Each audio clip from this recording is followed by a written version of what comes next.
From the book Snow Angels and Other Short Stories by Harriet Loveday. Love as soft as snowflakes. "Hello," Walter said in his nicest voice as he craned his head over the garden fence to catch another glimpse of her in the fading, twinkling evening light. "Hello," he tried again. My goodness, she was beautiful. Skin as white as snow, her eyes were coal black, and over her straw-coloured golden hair she had the sweetest little pink fluffy bobble hat, cute as a button. Walter attempted to straighten his own tatty hat that he was wearing to keep off the snow, and smiled his best smile. She turned to face him and, dropping her eyes to the snow at her feet, gave him the sweetest smile. Walter's heart fluttered. He just knew she was the one. After all these years, here she was, as if she was created just for him, his soulmate. Walter tried to engage her in conversation again. "Chilly, isn't it? Although I see you have your hat." He nodded towards the house as he continued, in a gentle conversational tone. "You must be new here. Just moved in?" Again she dropped her eyes and smiled. Then, oh, how his heart skipped a beat, she gently raised her eyes to his and said, "Yes, just yesterday." Their eyes locked, and little snowflakes danced around them happily as the moment stretched and stretched a little longer. Walter's heart did backflips, and he tried to do everything he could not to mess up. Steadily he held her gaze, and across all time and all worlds they secured their connection. They had finally found each other. Walter forged on bravely, secure in the knowledge that she was the one. "You know, I hope you don't mind me saying, but, well, you have a lovely smile." She blushed and dropped her eyes before raising her eyes to his again. He continued, "Please tell me, what is your name?" "Crystal. It's Crystal." "What's yours?" she softly replied. Her voice was as light as the breeze. "Walter. It's a family name, I believe. Not that I've met any of the Walters that have gone before me." He shook his head, trying to bury the thought that he felt so very alone. He didn't want her to know. He didn't want to scare her away. Walter looked up. Crystal didn't seem scared or afraid of him. She hadn't moved from where she stood in the back garden. She just continued to look at him gently. He really felt as if he could speak to her about anything, any subject. He didn't feel judged. He felt warm and safe. He felt like he'd found home. Crystal kindly said, "It's always been one of my favourite names." Walter tried not to blush at the compliment. Smiling, he looked slightly away and desperately tried to think of something cheerful to say on this cold, clear evening. "I love the decorations," he said.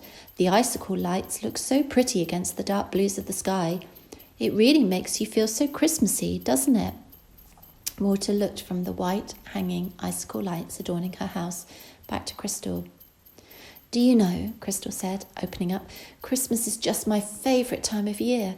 I love it. The warmth and generosity, the fun and the laughter, everything decorated and adorned. It really seems so very special, magical almost. It's the only time of year that I really feel alive." Walter felt very grateful that this beautiful woman had shared something so personal with him. It made him feel special, as if she was telling him her secrets because she trusted him. His eyes were slightly moist as he replied, "From now on, Crystal, this will be my favourite time of year too." In comfort and security, their eyes held on to each other as if they were the only two people in the world. The cold, snowy gardens, the shimmering evening air, the houses, the smoking chimneys, the chatter and the dogs from somewhere inside. It was as if all of these things were a blur, nothing more than a spiral of white noise around them, whereas inside the swirling world, quite still, quite calm, stood Crystal and Walter, as if they had always been and would forever be. Walter smiled at Crystal, and Crystal smiled at Walter. He felt more and more comfortable to talk to her, ask her questions, get to know her. So they chatted quietly until it was too late, too dark and too cold. Walter promised her, and he meant it, that they would talk again soon, before they wished each other good night. It was the very next evening that Walter saw Crystal again. He had missed her. The time without her had been cold and lonely. His heart had longed for her beautiful dark eyes resting gently in his. The time had passed so slowly. It had been agony, but now, as he craned his head over the fence again to check, he could see there she was. Crystal was wearing the same cute little pink fluffy hat. Walter's heart melted instantly. The time without her had felt like a cold eternity. Now that she was here, all he wanted was to bask in her presence, to stand beside her and feel home. As long as he could be with her and feel her magic, then that would be enough. Life could keep all its excitements and adventures. He knew with certainty that she was all he ever wanted. "Crystal," Walter gently called to her. "Crystal, it's Walter from next door. How are you?" Crystal turned to him and their eyes connected. She was here and he was complete. His heart let out a deeply held sigh of fear which evaporated into the icy evening air. "Walter, I'm so happy to see you," Crystal said, blushing and looking at her feet as if she had said too much. "I hope I didn't talk too much yesterday. I hope you weren't cold. Do tell me if you get too cold," Walter said with concern in his voice. "Not at all. I'm quite cosy." From under her thick eyelashes, her dark eyes peeked up at the hat on her head. Looking back at him, she smiled and said, "It was lovely talking to you yesterday." Walter's heart soared. He wanted to hold on to this moment and make it last forever. He thanked the gods and the wind. He thanked the angels and the elves. Whoever had delivered this wonderful woman to him clearly had a heart. Trying to capture his soaring heart and place it back inside his body, Walter gulped, smiled, and said, "So, do you have any plans for Christmas this year? Family? Friends?" Sadly, Crystal shook her head. "No, it's just me this year and the cat." Walter had seen the cat earlier, chasing the birds from his bird table. Little rascal. Walter smiled widely. "Could I be so bold? I mean, that is to say, please don't feel any pressure, but perhaps you'd like to lunch with me over Christmas. I'm not a great cook, but it would be my pleasure to cook for you." The invitation hung heavily in the air. Crystal replied, "I would love that. That would be wonderful." Crystal stumbled over her words slightly. "I mean, thank you. Yes." "Is there anything you don't like to eat? Just so that I can be prepared," Walter asked. "Carrots. I'm not very fond of carrots. Other than that, my tastes are pretty simple," Crystal replied. They smiled at each other over the garden fence. Now that Walter had secured a future date with her, he relaxed a little bit. As long as he didn't say something daft, he would definitely be seeing her again for Christmas lunch. Walter felt emboldened to ask some of the questions he hadn't been brave enough to ask yesterday. "So, you're single? A beautiful woman like you shouldn't be alone." Crystal shrugged. I've never found the right guy." A smile fell slightly from her face. Walter promptly said, "I'm so sorry. I didn't want to upset you." Quickly, Crystal replied, "No, not at all." She took a deep breath and continued, "I don't want to be with someone that isn't right for me. I don't want arguments or upset or someone that treats me as a trophy. I'd rather be alone than with someone that doesn't care." Crystal sighed deeply, letting out a long-held hurt. "So I've been alone," she said. Walter looked pained. She was hurting. She'd been lonely. He wanted to leap over the fence and hold her, kiss her forehead, and tell her not to worry. He wanted to tell her that she'd never feel alone again. His heart was in twisted agony that she was hurting, and in that moment he would have moved the world to protect her from this pain. Crystal continued, "But," and she looked at him gently smiling, "I have a good feeling in my tummy that I don't need to worry anymore, that waiting for the right person to come into my life was the right thing to do." It was him. She was referring to him. She was telling him that she had waited all this time and that everything he was feeling about her was reciprocated, that she felt the same way about him as he did about her. With a tiny tear in his eye, Walter said, "You never need to feel lonely again. Just let me know. I will be there." Smiling, he added, my hugs are for free. Anytime. It's no bother." The cat wound around Crystal's feet as she replied, "Thank you, Walter. I would like that." Crystal gave him one of her soft, gentle smiles. Walter tried to stem the rivers of emotional love that were washing over his body. Desperately, he looked around the garden for a subject to discuss and try and lighten the tone. Brightly, he said, "I see you're a keen gardener. You have cut down a lot of the trees. Do you have plans for the garden?" Crystal looked around her garden and replied, I like the light. I like sunshine full on my face. It warms me somehow. I haven't really thought what to do about the garden yet. I don't really know much about gardening, but I'm sure I'll learn come the spring. And do you? Do you have any plans?"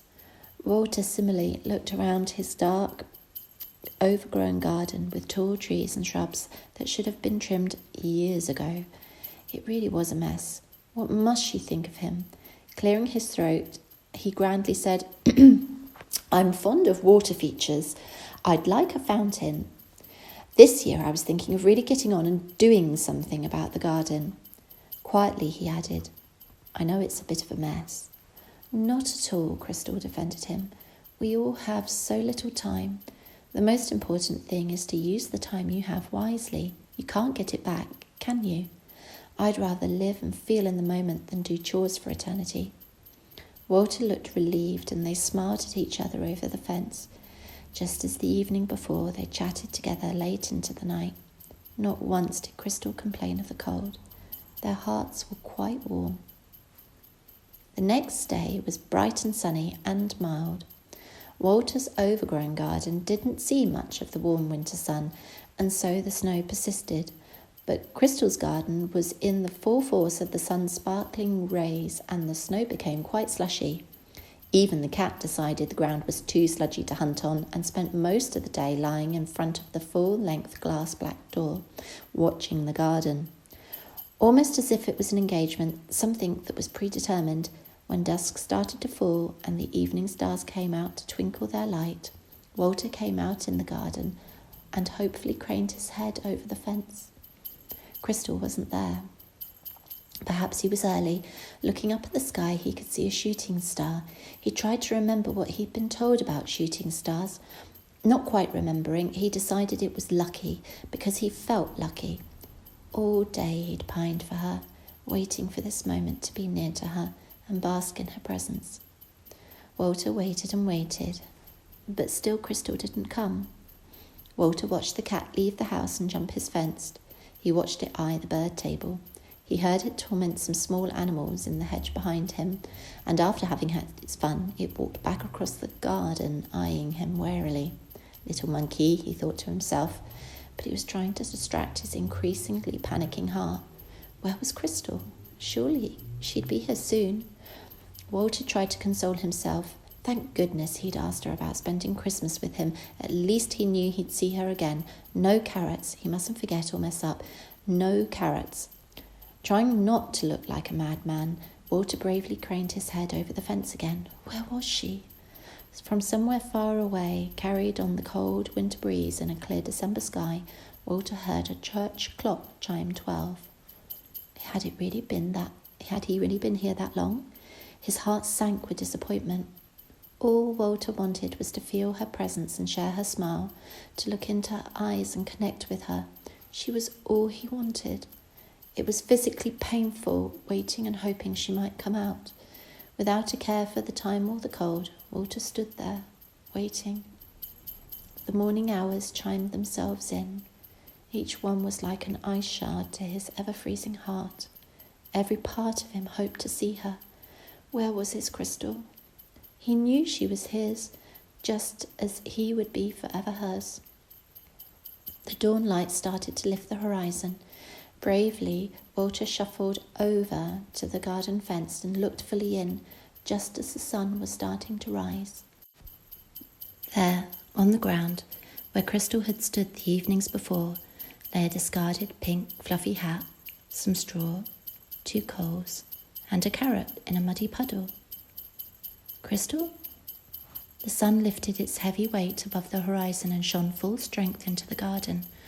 Walter's eyes dripped little tears in the bright light.